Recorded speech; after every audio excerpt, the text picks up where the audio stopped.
I'm outraged and disgusted by my brother's gaudy and obscene embrace of Donald Trump.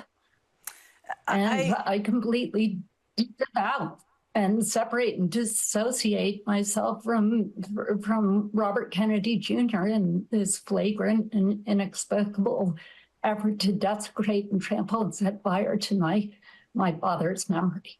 What is it about when men, mostly men, there are women too, obviously, but they seem to reach this certain age, particularly men who have, in this country, because they are the majority white men, but they reach this point where they feel this sense of privilege, right? Things should have been handed to them. They should be stronger, better. Not all of us, not many of us. We're seeing a new way with Tim Walz, of course, but the J.D. Vances and the Donald Trumps, men like this who just cannot handle that they have not reached the status and the people begging and sort of groveling before them that they think they should have reached. Wow, I haven't felt this powerful since I got to decide which ant lives and which ant dies. You shall battle to the death, and the winner will be given his freedom. Why are you looking at me like that? Which brings us, of course, to Robert Kennedy Jr., who once was a respected environmental lawyer. I met him 8 or so years ago. He already was starting to get weird about vaccines, which should tell you there's some mental illness involved in all of this. He was getting strange on a number of topics, that he was starting to sort of differ with the Democratic Party, but how he's been when it comes to both medicine and it comes to Ukraine, he's sort of lost his mind over the last year or two. And of course, maybe he lost it because a worm ate part of it. Whatever the worm left over, though, really wasn't enough. Worm might as well just have gone for it, had some dessert, and taken the whole thing. I mean, bear cubs potties dumped in parks, and whale heads. He finds dead whales on the beach and goes to his kids that cut off the head. I mean, how many stories are we going to hear? And of course, like Trump, the sexual assault. But these guys, they all have this in common. It's this sort of combination of male fragility, ego, weakness. This is a guy who's going around saying you shouldn't be getting various types of medicine because it hurts you, but steroids is just fine when you're 70. He's all into that.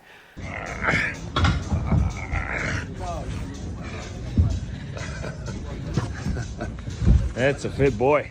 Well, thankfully, his own family, another trait of MAGA weirdos, of these men who move far to the right when they reach a certain age, their families seem to reject them.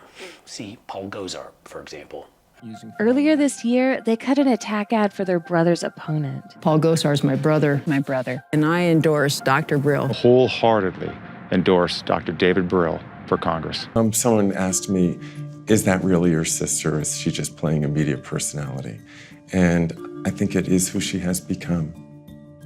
Massive demographic changes have been foisted upon the American people. And they're changes that none of us ever voted for, and most of us don't like. She said that letting immigrants in might change or dilute our national experience, our American way of life. And I thought, hypocrite. I am the father. Say what? And all Robert Kennedy Jr. is at this point is Paul Gosar with a famous name.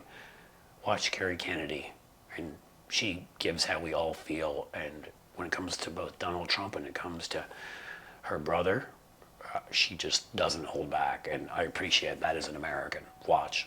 I think this is really the stakes this November couldn't be higher, which is exactly why my whole family will be fighting so hard to reelect Kamala Harris and Coach Walz, who've been champions for the values that my family has fought for years.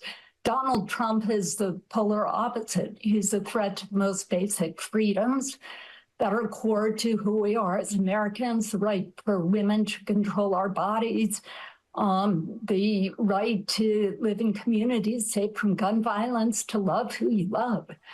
And I think if my dad were alive today, the real Robert Kennedy would have detested almost everything Donald Trump represents.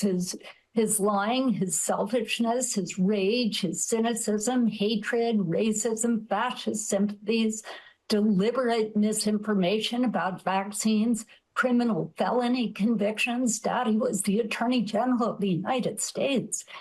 His rape of E. Jean Carroll, his contempt for the poor and suffering, for ethics, democracy, healing. his cruel sneering at human rights for suffering people in America and around the world. And these are the causes that was loved so passionately by the real Robert Kennedy. So I'm outraged and disgusted by my brother's gaudy and obscene embrace of Donald Trump. And I completely disavow and separate and dissociate myself from Robert Kennedy Jr. in this flagrant and inexplicable effort to desecrate and trample and set fire to my father's memory. Yeah, that about sums it up. We're tired, man. We're tired of the cruel, corrupt, incompetent, weak men, weird men of MAGA and the women who go along with them. We're gonna bring some joy and normalcy back to this country. We don't need that. So you go and you campaign for Donnie Boy there, Robert Kennedy Jr. Everybody already knows what a freak you are. You've destroyed your reputation and any legacy, as your sister pointed out. And I'm not much worried about what effect you're going to have in this election, except for that, well, I wouldn't expect your friends from the past, your Hollywood buddies, to be calling you back anytime soon.